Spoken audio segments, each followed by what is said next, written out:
In today's interview, we are very fortunate to have Professor Ove Hoegh-Guldberg join us. So Ove needs a little introduction, but I'm going to read out some of his achievements. So Ove is a marine biologist and a climate scientist specializing in coral reefs, in particular bleaching due to global warming and climate change.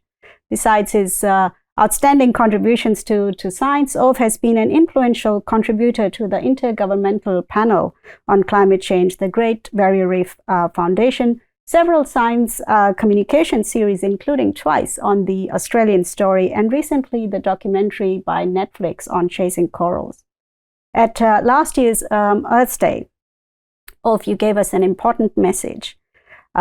We have a really good chance of preserving not all the coral we have today, but a substantial amount, and that people should understand that it is not over, it is just the beginning of a fight that we have to win. Thank you all for making the time to talk to us about information resilience and the data challenges for scientists like yourself. So let me start with a question about the types of data that you have used in your work, and tell us a little bit about how the access to this data has opened up new opportunities and new outcomes for your work. Thank you, Shaja. It's really great to be here. When I look at my sort of career, I started off as a biologist, very much deriving data from experiments that I would run or from ecological sort of studies of coral reefs. But as my career grew and I got more and more interested in the problem of global climate change, those data sets sort of shifted to sort of satellites.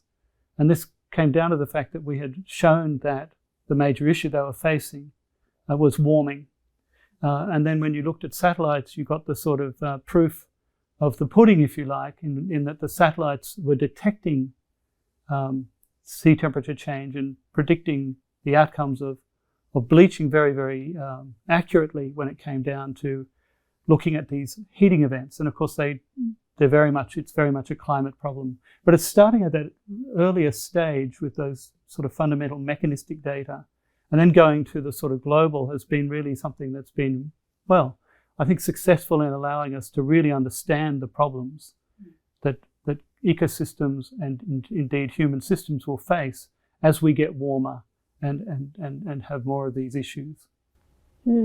Tell us a little bit more about the types of data that you have had to encounter. So when we look at satellite data, we are talking about image data and remote sensing data.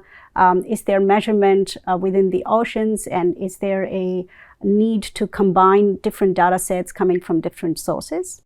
I think it's very important that raising this issue now, because in fact, the ground truthing of the satellite data has involved huge amounts of study by, for example, oceanographers that measure sea temperature. And it's the verification of the extensive global remote sensing measurements with what's actually happening on the ground that's an important part of this. But always we're going in the direction of combining the sort of big picture with the small picture, with the advantage of what you get out of that. Mechanistic understandings of what the data are telling you. And that's sort of super important right now. So there are obviously many challenges in the collection of this data. What about the challenges in the curation of this data? You talked about, linking different data sets. There could be different granularities. There's different measurement units, different time intervals. Tell us a little bit about those challenges and what were some of the approaches that you used to overcome those challenges in an efficient way? Well, one of the problems that we were facing is you've got a rapidly changing climate.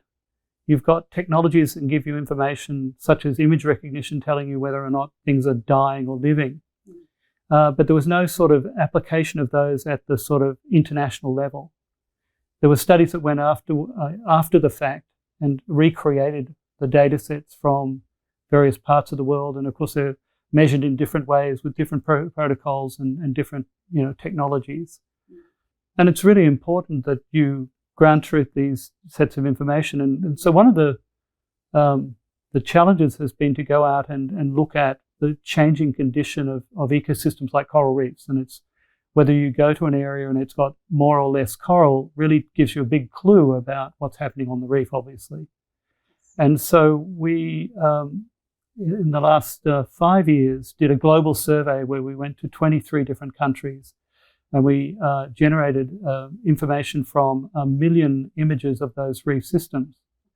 And so it all sounded good on paper, but when several of my postdocs came to me and said, well, okay, if we're to analyze this in the way we do normally, which is to look at the photograph and to annotate what's in the photographs, we'll be here for several centuries. Yes. And so we started to get involved in the idea of using image recognition and AI to give us that information. So over the past 5 years, we've worked quite closely with University of California at Berkeley computer science teams, and came up with a fairly accurate tool that could operate at a very high speed. And so we actually analyzed those 1 million images in the space of several months rather than several centuries. And so I think that is a great example of where the quality and extent of data changes, and you've really got to be on the game. You've really got to be on the game in terms of analyzing it and getting the information out of it. So it's sort of,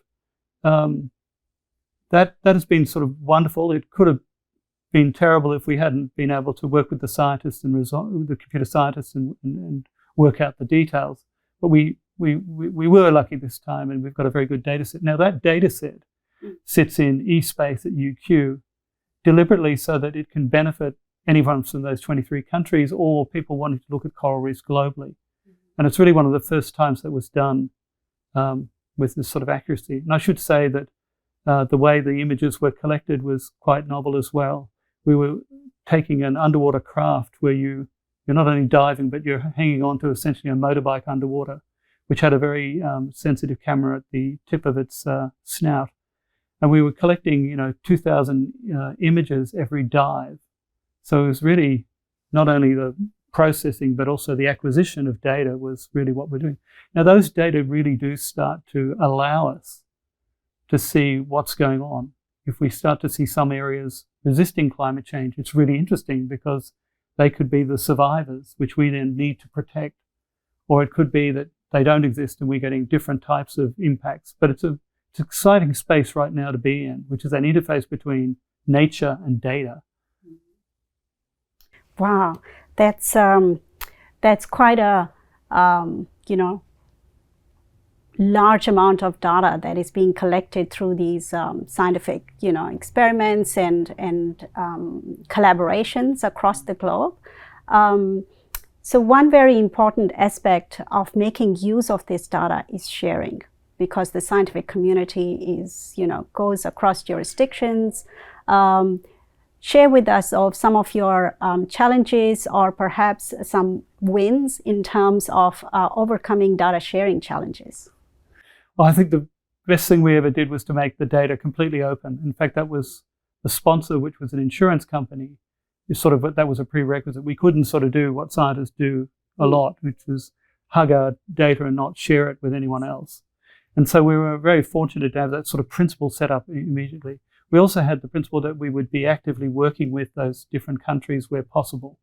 So it went beyond satellites peering in or scientists, making mysterious measurements on your reef crests.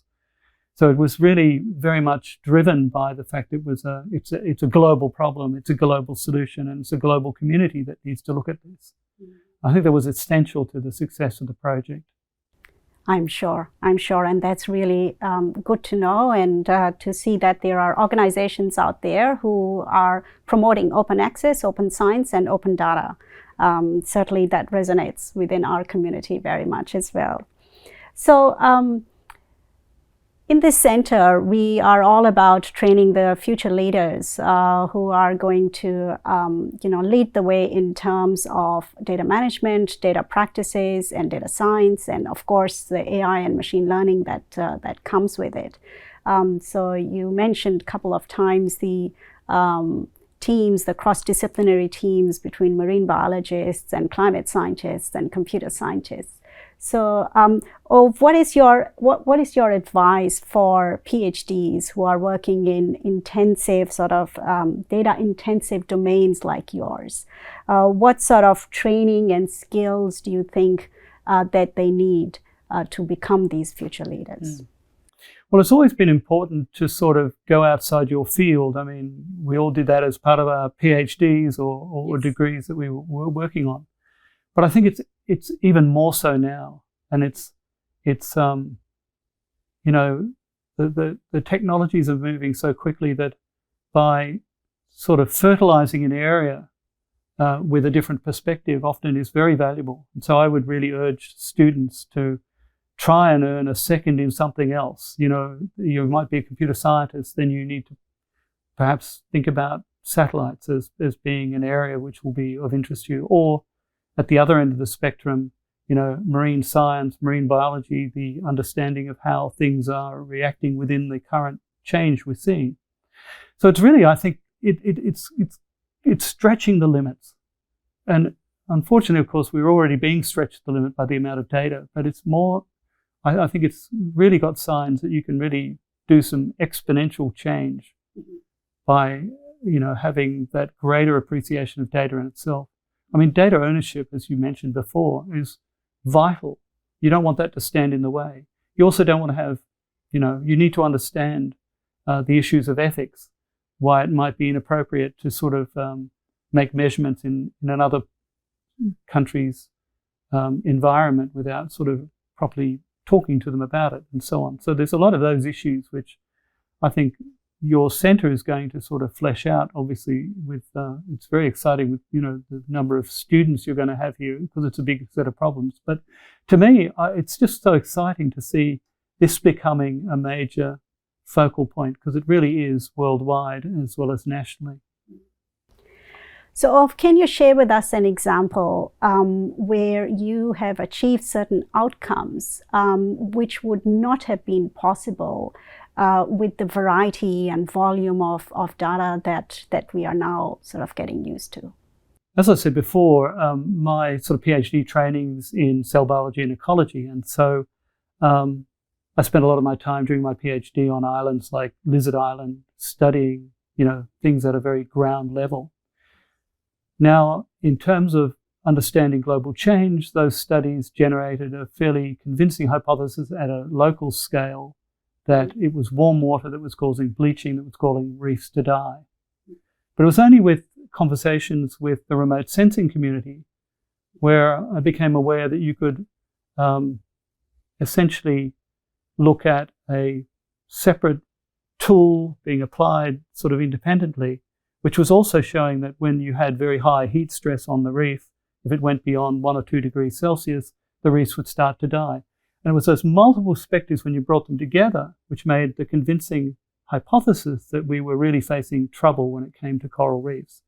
And of course, that these being some of the most beautiful places on the planet got everyone's attention. But it was that conversation between cell biologists and then the remote sensing community, mainly out of NOAA and NASA, that really sort of was the missing element, if you like. Thank you very much, Ove, for sharing your experiences and your insights into the use of data for your work. That is really valuable for our training center and our future PhD students. Thank you so much. Oh, it's a pleasure, Shazia.